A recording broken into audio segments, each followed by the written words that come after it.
and welcome back to Franklin Covey's weekly podcast called On Leadership with Scott Miller. I'm privileged each week to serve as your host and interviewer. I'm also the author of the best-selling series from HarperCollins called Master Mentors, 30 Transformative Insights from Our Greatest Minds. Volume 1 and Volume 2 are now released, on their way to 10 volumes in the 10-decade series, where each year I'm privileged to, with the permission of selected guests from this podcast, write a chapter about 30 people that I think have a transformative insight that was shared on this podcast, sometimes on air, sometimes off air. And I write a short, easy, breezy chapter, kind of chicken soup for the leadership soul style. Would love to have you pick up a copy. It's in print, audio, digital, and now in video book by Lit Video Books. The series is Master Mentors. And who knows, maybe today's guest might even agree to make a cameo appearance in a future version of this book. He is the household name. He is the world's most likely most prominent and accessible astrophysicist. His name is Neil deGrasse Tyson. He's just released a new book called Starry Messenger, Cosmic Perspectives on Civilization. Joining us from New York City, Neil, welcome to On Leadership. Thank you. And I'm delighted to have this opportunity to address the community of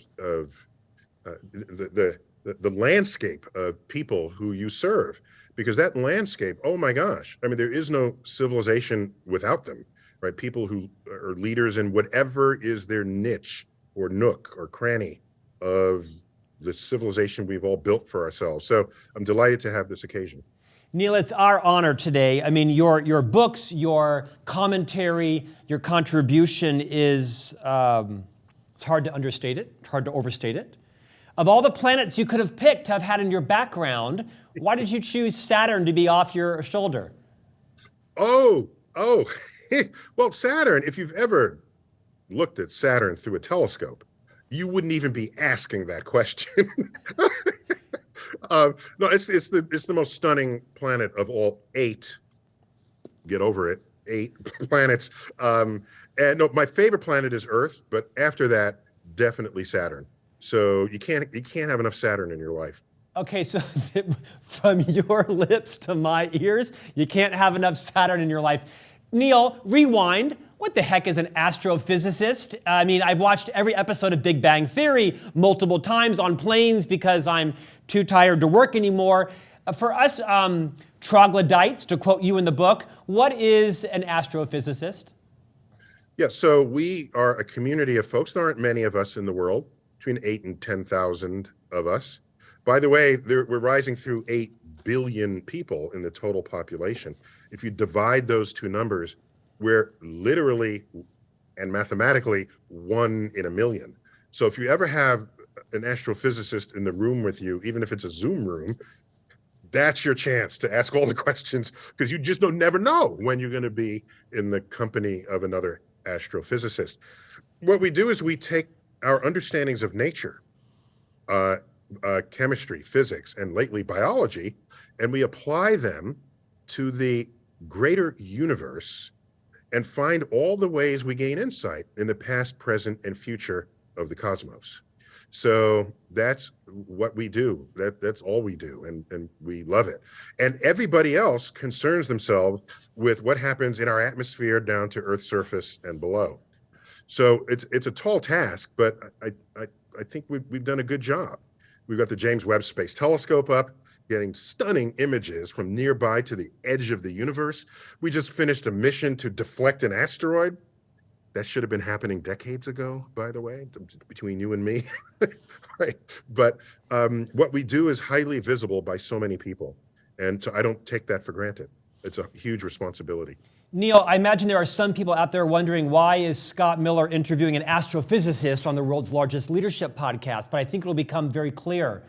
Would you give us some sense for how important it is to be thinking and acting and executing both short-term and long-term? And you answer this question in your book as you talk about this common debate is, why are we spending money on space exploration and Mars colonization when there's people on Earth that need clothing and food and medicine? And you give kind of credence to both of those. Would you remind all of us Because it's also a leadership competency, is it not? Is to focus on the here and now and be thinking about the future and how you, quote, There and create then. that future. Yeah. Make those connections for us.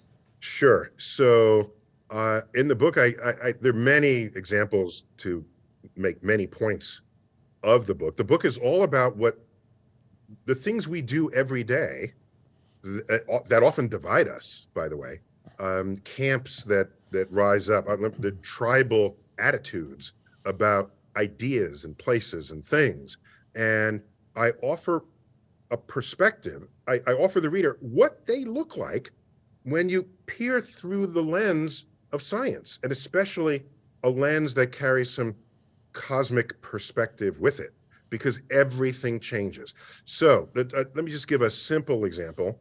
And as a leader, this is important, I think. All right, let's say we're all in the cave, and you are the cave elder, okay, let's say. And you're wise, you've spent many years in the cave, you know all about cave dynamics. And then you have the youngins coming up, and they peer out the cave door, right? They just part the cave. I don't know if they had hinges. If it's the Flintstones, it's a door on a hinge, right? And so they look out and they see mountains and valleys and rivers and they go to the elder and say, "We'd like to explore beyond the cave door." And then the cave elder says, "No, we have cave problems that we first need to solve in the cave before we go outside the cave." All right? Now, of course, that's a contrived example, but it's exactly what you sound like to me when I say, let's explore the universe and say, no, we have problems on Earth. Let's solve the Earth problems first before we go anywhere other than Earth. And with a cosmic perspective, I see Earth as this speck, this third rock from the sun, one of 400 billion stars in a galaxy itself, one of 100 billion galaxies in the universe. There are asteroids with more natural resources on it that have ever been mined in the history of the world. And you're going to say, don't look up into space? There's unlimited energy in space. You're going to tell me don't look up into space? You've heard of rare Earth elements? Yeah, they're rare on Earth. They're common in space. All right, so I can't embrace the attitude that I have these problems, I need to solve them, if you're not going to look beyond. And the best leaders, yes, they do have access to the moment. Yes, because the moment matters in that moment. But if you don't have a sight line going forward out of your comfort zone, out of the bubble that you were shaped in, then you are doomed to regress, or rather, you will look like you're regressing for having stood still while the rest of the world passes you by. Neil, you are an astrophysicist, not a psychologist or a psychiatrist. But would you take a moment and bring some context for the millions that are watching and listening today on perspective? Meaning where we are in the greater sense of humanity on Earth, in the world, in time and space continuum. We're all focused on our small problems and give us some inspiration, but reality on how do we live a life of significance and contribution? I'd love that. In the midst of endless planets and stars. Correct. So let me share with you a quote that I was given permission to use by the daughter of a recently deceased Apollo 14 astronaut, Edgar Mitchell. Okay, coming back from the moon, he was interviewed in Time magazine. I think it was 1971. Okay, here's the quote. He said,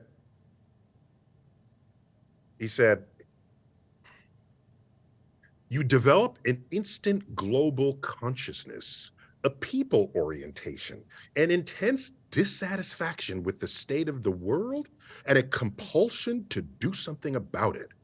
From out there on the moon, international politics looks so petty. You want to grab a politician by the scruff of the neck and drag him 250,000 miles out and say, Look at that, you son of a bitch. It was like, whoa. There's a cosmic perspective to end all cosmic perspectives. What it's saying is that, and I'm going to flesh it out for everybody here, but in perhaps some obvious ways, is we grew up in a schoolroom that had an Earth globe on the back shelf. And what did that globe look like? There were color painted countries that each had a color and a boundary. And I said, oh, that makes it easier to know which country? Okay, yes. But you know what else it does? It reminds you who your enemies are and who your friends are. We're being inculcated with a tribalistic outlook from the beginning. Whereas from space, especially from out in the moon, you see Earth as nature had intended, with not as color-coded countries, but with oceans and land, clouds. And then you say to yourself, on those land masses, there are people who are killing each other because they're born on one side of a line in the sand relative to another, or they have a different skin color, or they pray to a different god, or they sleep with a different person, or they're killing each other. If I'd invited aliens to take a look at this, they would be asking questions. Well, aren't they all the same species? I said, yes. So why are they doing this? Oh, because of this difference that they see. And you call that a difference? You're all humans. What? And the aliens will run home and report to their leaders, there's no sign of intelligent life on Earth. That's my conclusion. Neil, are humans rational people? Are we rational? We can. It's a great question. We can be rational. The question is, are we rational in all the places that we ought to be? I think I'm not after an entire rational world, because that would be boring. By the way, I think the greatest art ever made is not the product of rational thinking. It's the product of deeply creative thinking that doesn't logically flow from one point to another. So I'm not trying to rationalize the world, but there are occasions where being rational really matters. All right. For example, in risk taking, right? Any leader needs to know, when am I going to take a risk and when am I not? We don't tend to be very good thinking about probability and statistics. There's an entire chapter called Risk and Reward in it. We're not good at that. And it's not anybody's fault. Scott, I don't know if you know that the branch of math called probability and statistics did not arrive, was not discovered until after arithmetic, algebra, trigonometry, and calculus. It was discovered after. And if it was natural to think statistically about the world, it seems to me it would have been one of the first branches of math to have been established. So I don't want to blame any one person for their susceptibility to the vagaries of statistical analysis. But I'll tell you this, there's an entire industry that has risen up in civilization to exploit that weakness, and they're called casinos. You have people betting on like number 7 on the roulette wheel, and I say, well, why are you betting on 7? And they'll say, it's due. And they even show the previous 15 rolled, and it hasn't been, it's due. No, it's not due. Not in the slightest. Okay, that's not how this works. There are people who are rolling dice, and if they want to get a low number, like a 3 or a 4, they roll the dice gently. Okay, if they want a high number, it's like, really? Oh my gosh. The American Physical Society, which is the society of physicists in the country, once held their annual meeting in Las Vegas. They were invited there because there was a hotel snafu in San Diego, and they rose up and said, we'll take you. So 4,000 physicists descended on Vegas. At the end of the week was a headline that said, physicists in town, lowest casino take ever. And the APS was advised to never come back to the town again. So to understand probability and statistics in your decision making can, of course, not only affect yourself, but others who you might who might be depending on you to make the rational decision at the right time and at the right place. Neil, I have weightier questions, but I want to ask this. I'm going to ask it in a way that's fairly rudimentary. Is there intelligent life on other planets and other galaxies? The humans on Earth are not the only humans in the world. Do other planets and other galaxies have other species like ours? Answer that somehow. We're looking, and we haven't found any yet, but we haven't looked very far. So Right. you can't use it as evidence. The absence of evidence in this case is not evidence of absence. Right. All right, as we say in its role. But on Earth, life formed almost as fast as it possibly could have, and we are made of ingredients, hydrogen and carbon and nitrogen and oxygen. They're the most common ingredients in the universe. So whatever forces were operating to generate the life that's here on Earth, those same forces exist on other planets, and they got the same ingredients. So it would be inexcusably egocentric to suggest that we are the only life in the universe, let alone intelligent life. And further, just to give a dose of cosmic perspective here, who determined that humans are intelligent? Who determined that? Well, I've just read it, so I've repeated it. We have no idea, right? Humans. No. I tell you who Humans. determined that. No, you know who determined that humans are intelligent? Humans did. Yeah, Okay. right. So the audacity of us to say, let's look for other intelligence just like us, when there could be life forms that are so far beyond us in intelligence that we today look like chimps to us, or worse yet, worms to us. It could be that aliens have visited Earth and were not impressed and had no interest in trying to talk to us any more than you walk by a worm and say, gee, I wonder what that worm is thinking. Let me try to talk to that. No, you don't have those thoughts at all. You step on the worm. That's what you do. So it may be, and imagine, take this one step further, that if the aliens are sufficiently smarter than us, for all we know, they created Earth as a literal aquarium terrarium on which to observe life on Earth for their own entertainment. And we would not even know this. You've seen ant farms before in the schoolroom. The ants are busy moving grains of sand around. Do they know they're being watched? I don't know. But they seem happy enough and busy enough, just like we do here on Earth. So I will not presume that we are the measure of intelligence in this galaxy. I'm not going there. Let's talk about scientific outlook. You recently told a Vox interview that your book, in essence, is to kind of help people live life more through a scientific outlook. How do the non-scientifically minded of us adopt a scientific outlook in our lives, in our leadership, in our business, building cultures? How is that valuable, and what does that mean to live your life through a scientific outlook?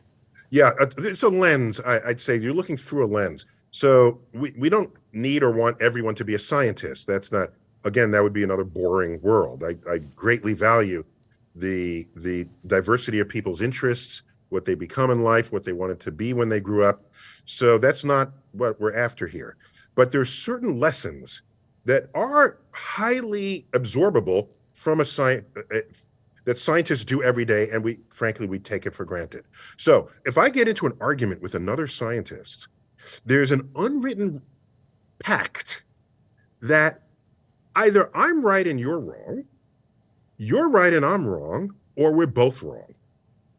We enter that both knowing this, so that if we're at an impasse, we say, you know what we really need is better data.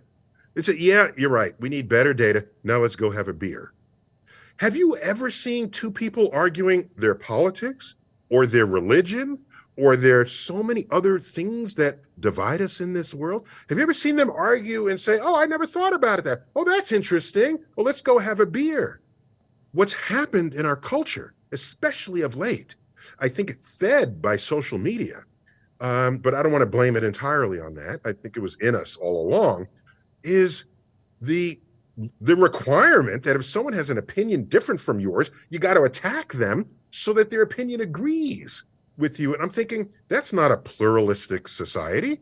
That's not how you advance things. You sit around a table and think of this in the workplace. Are you going to steamroll your ideas on others? They're whole other people. They have a whole other track of life. They have a whole other life experience. Things will look different to them than they do to you. If I'm the leader, I want to know what that is. I have a podcast of my own. I don't think it's as big as your podcast, but I have a podcast, and the podcast team, we're all really different from each other.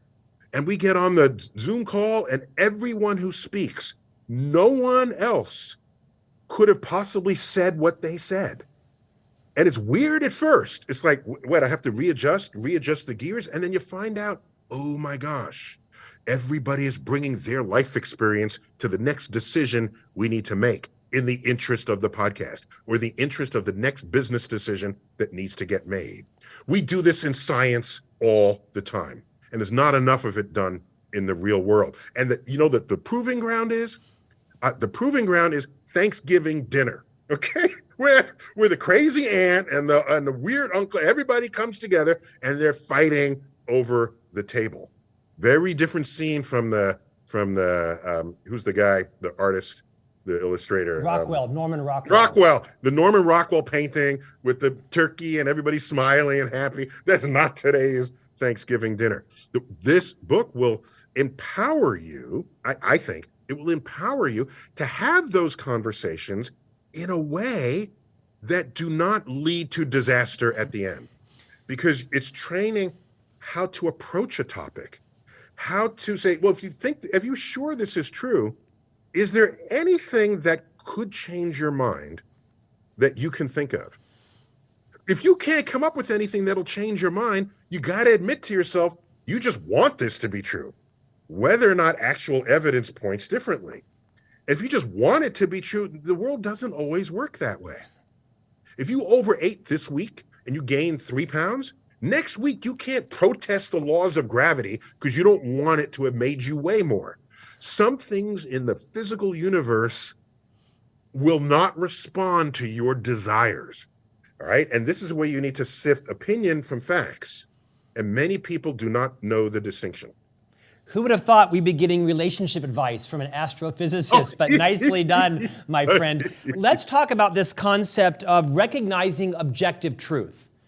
When all of us as humans have conscious and unconscious biases that exist to protect our own opinions, like you just mentioned, what's the importance of recognizing objective truth as a leader in an organization, and how do we build that skill while being mindful that not all biases are bad, and some biases are actually good when it comes to protecting us from, hitting a car or getting mugged? Talk about how we search for and achieve objective truth in our lives. Yeah, so in the book, there's a whole chapter, Truth and Beauty, and but the truth part of that Truth and Beauty chapter goes deep into this.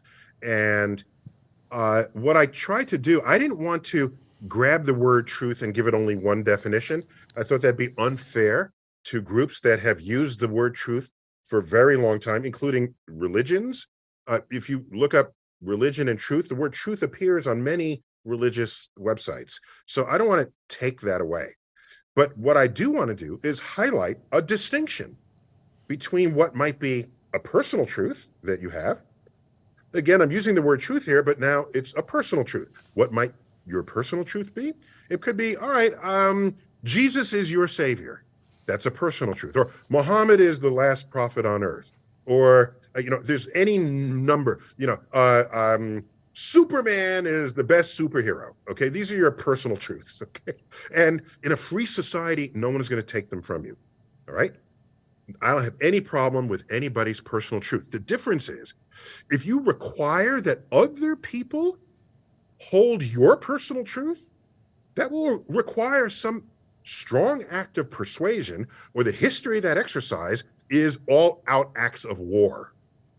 That's the challenge of personal truths, because you want others to have your personal truth. And in a pluralistic society, that is a recipe for disaster.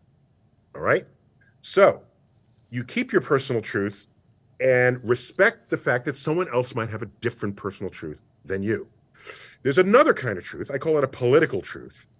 This is something that in your head becomes true because it was repeated so often. And this is in a way a bias, right? And the bias has understandable evolutionary roots. If you're looking at a phenomenon in nature and it repeats every time, it's probably a true phenomenon. You're not going to doubt it.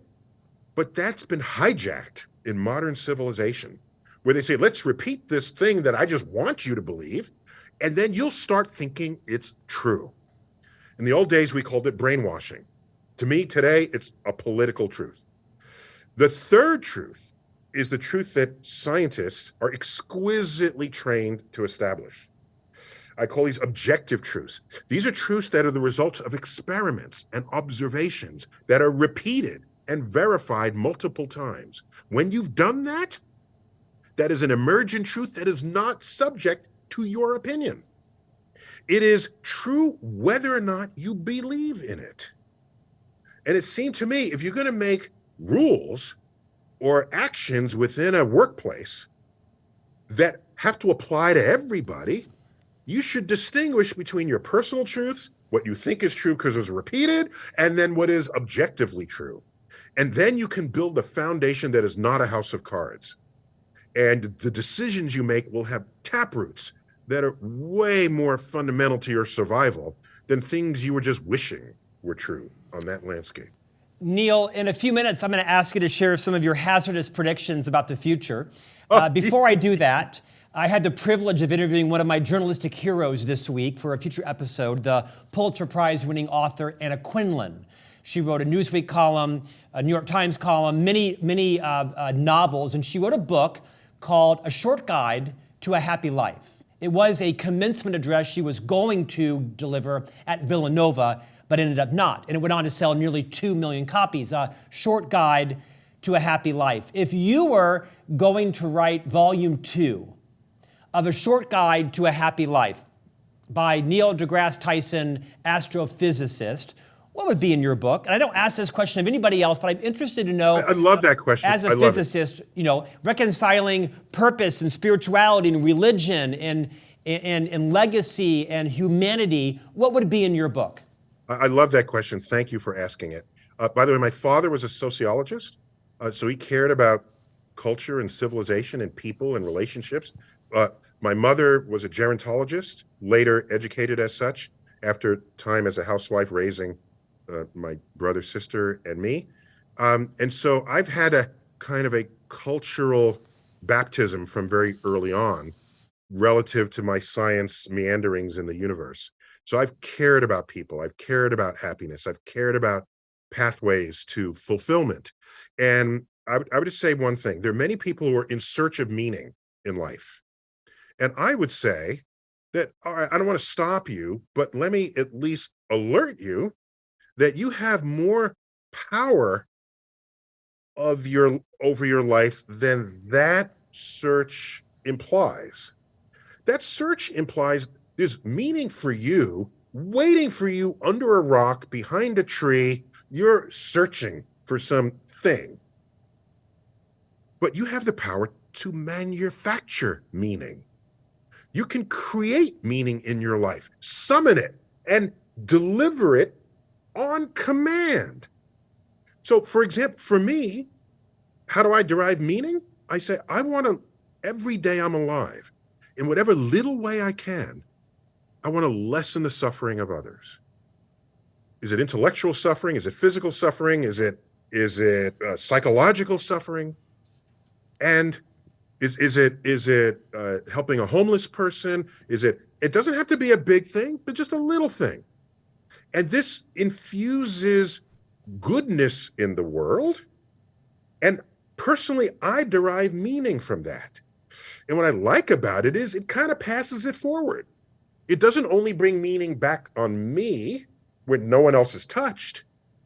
The fact that I'm touching every people and enhancing their lives is the measure of meaning in my own life. In addition, now one that's a little more selfish is I want to make sure that every day I learn something new, that I know something tomorrow that I did not know yesterday, no matter how old I am.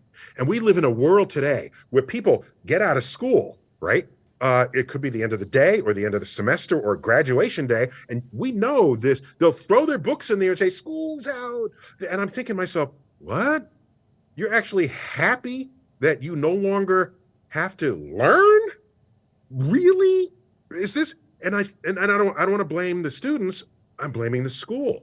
The school should create an environment where your love of learning just begins when you graduate, so that you lead a life of curiosity, learning things every day, because you're going to spend way more time not in school than in school. And all that time outside of school, you in principle can amass way more knowledge, wisdom, and insight than you could have ever done in the years you spent in school. So those are my two guideposts for every day that I'm alive. And the second to last page of that book is a quote from Horace Mann, educator from 2 centuries ago. School's named after him, brilliant guy. In his commencement address, he had the following sentence: I beseech you, love that word, there's not enough of it today. I beseech you to treasure in your hearts these my parting words. Be ashamed to die until you have scored some victory for humanity. I want that on my tombstone. Neil, I don't beseech you, but I do ask this question. We know that astrophysicists don't gamble. Are most astrophysicists religiously agnostic or atheists? In 2023, you see less and less people around the world committed to organized religion, which I think is an important institution in the world, whether or not you're a member or not. They do good things generally in society, whether it be philanthropic or helping people or such. What's generally the view of most astrophysicists on organized religion? So you can, Pew takes these surveys every few years. Is that Pew or Gallup? I forgot which, the big polling agencies. You can look at what is the religiosity of one demographic versus another. And in the old days, they just ask you, are you religious? And people would say yes or no. Turns out that was not as helpful because some people go to church just for the cupcakes or for the social life. So you want to distinguish people who are genuinely religious from those who aren't in the survey. And so the question is, do you pray to a personal God to intercede in the events and affairs of your life?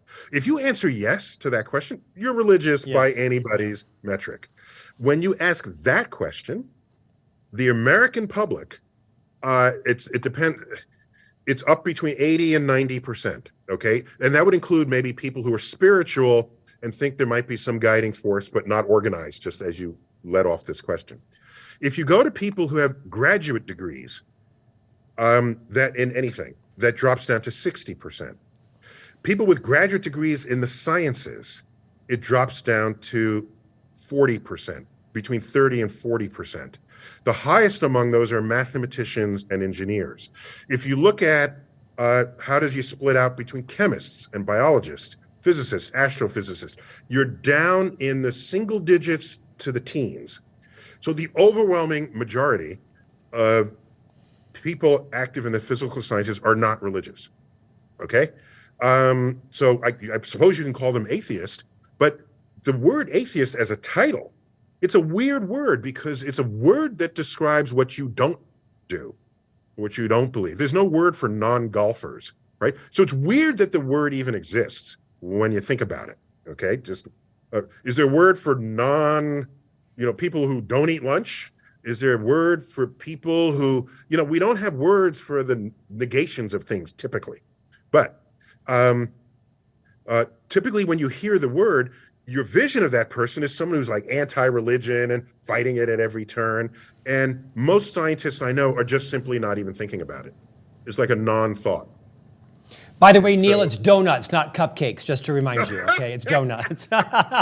My boys want to know, will there be donuts after Mass today? And I say, I sure hope so, because you need to behave. There you go. Okay, let's end this conversation with some predictions. I loved the beginning of your book, where for several pages, you talk about all the pronouncements of very respected men and women of their time that made embarrassing predictions around what will and won't happen. And you don't use that phrase to embarrass them. You just talk about how dangerous it is to make bold predictions. And then you go on to self-acknowledge, hey, let me make some embarrassingly bold predictions about what may or may not happen. Will you talk a bit about what you think 2050 looks like for us here on Earth? Well, that was after a long stretch of pages, like you're correctly remembering, where everybody looks bad predicting 30 years into the future. Everybody. I'll give a very quick example. In the early 1990s, there was an ad series by AT&T, and it was called You Will. And they'd list a bunch of things that, have you ever wanted to blah, blah, blah, blah? Well, you will, and AT&T will bring it to you. Well, one of those predictions, it was 1992, and it showed someone on a lounge chair on a beach, all right? And they're on a computer, like a tablet kind of thing. And they say, and by the way, and they have this person doing something I've never dreamt of doing, never wanted to do, never did do, and never will do. It said, have you ever wanted to send a fax from the beach? Well, you will, and AT&T will bring it to you. It's like, no. Just because in 1989, the fax machine is like the latest thing, you can send documents to another person, doesn't mean 30 years later, we'll all have multiple fax machines and doing it even more. So it's a very precarious perch to stand and make predictions. So after I made fun of all the people's bad predictions, I said, in all fairness to you, the reader, I should make some predictions so that you can shove this in my face in the year 2050. So here's a couple of them. I think by 2050, almost all cars in the road will be self-driving electric cars, self-driving. And by doing so, we will save the lives of 35,000 people a year. Because self-driving cars are not distracted by texting. By the way, they could text and still drive and not be distracted at all. Self-driving cars don't get sleepy. They don't come home drunk at 2 o'clock in the morning. If they want to change lanes, they tell the other cars, I'm changing lanes, and those cars open for them because they're all self-driving and they all know about each other's existence. They don't lose their way in the fog because they can put on infrared sensors and radar sensors. So I think there's strong forces towards this outcome. And what gives me that confidence? Because in 1905, look at any photo of any major city, especially in the United States, 100% of the transportation in the streets are horse-drawn carriages, horses.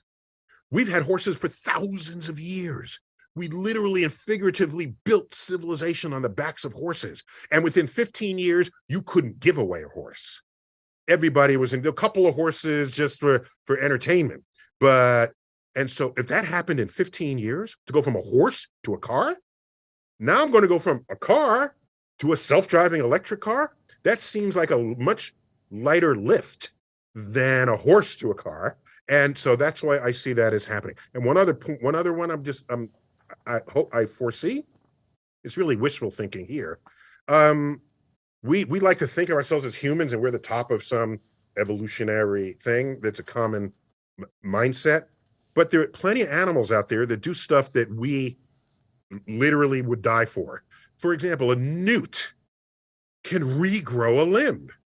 So the DNA recipe for regrowing severed appendages already exists in the DNA of life on Earth. So the day we have much more power over the human genome, I'm saying, let's take that strand of DNA, splice that out, put it in humans, so we can regrow our limbs. Of course, you give this to the military service members who came back with injuries and amputations and things. They're first in line for this, and then everybody else after. I don't see why that should not be. We're not inventing that out of nothing. We're just borrowing it from other animals. Crabs can regrow claws. So other animals can do this. Why can't we? Let's improve the genome so that can happen. I can see that by 2050. Neil, I think it is probably rare to say that astrophysicists don't gamble. They're likely not religious, and they're probably not possessing your sense of delivery and frivolity and humor as well. It's been a delight to have you on today, both as a scientist and as someone with insights on Thanksgiving dinner and better relationships. Your current book is Starry Messenger, Cosmic Perspectives on Civilization. Tell us, sir, what's next for you? Well, can I just add one other thing? Just one little extra Please. thing. I don't want to take it too over your time slot here. But this concept of leader, I'm afraid of people who want to lead. I'm afraid of them in the sense that, why do they want to lead? Do they have other agendas? What I would rather see are leaders who are leaders because people follow them. That's a different kind of leader. That's someone who is responsive to that's someone where there's a relationship there. I'm not hoodwinking you into following me either by force or by coercion. No, you're following me because you want to, because I have earned it, because I say things that resonate with you. And so for me, leadership, we talk about our political leaders. You know what I really would rather call them? Our followers. Why not? The president is a follower of ours. Our representatives are our followers. They're not our leaders. I'm thinking that's kind of how it should be in a government of the people, by the people, and for the people. So in the leadership universe, everything can't be that in exactly the way I described, of course. But if you're a good listener, why'd you hire the person in the first place? Unless you, just as a slave to do what you say? Maybe they have ideas, all right? A whole lot of people have a whole lot of ideas, and there are a lot of leaders who are not interested in them because they only want to do what they want to do. And in my life experience, those do not make the best leaders. So what's in the future for me? Yeah, I'm recovering from the book. The book, like, I birthed it whole because it's a life of wisdom and insights and things. And right now, I want to go to the Bahamas. Find me in the Bahamas. That's where I'll be for the next 6 months. But I'm continuing with my podcast, Star Talk, which is an interplay of pop culture and humor and science. We found that people learn better when you smile and when it relates to things that you already care about. And that's been a big part of my personal mission statement. Neil, truly an honor to have you on today. It's been a delight listening to you bring the sort of ethereal to the practical, to bring some context to what it means to understand where our place is in the world and how to quote you, really to manufacture, to create meaning for our life. And all of us have the power to do that. Again, your book is Starry Messenger, Cosmic Perspectives on Civilization. Neil deGrasse Tyson, so delighted you took the time to invest in us today. Thank you, sir. Thank you. Thank you for having me. And we'll see you back here next week for a new conversation on leadership.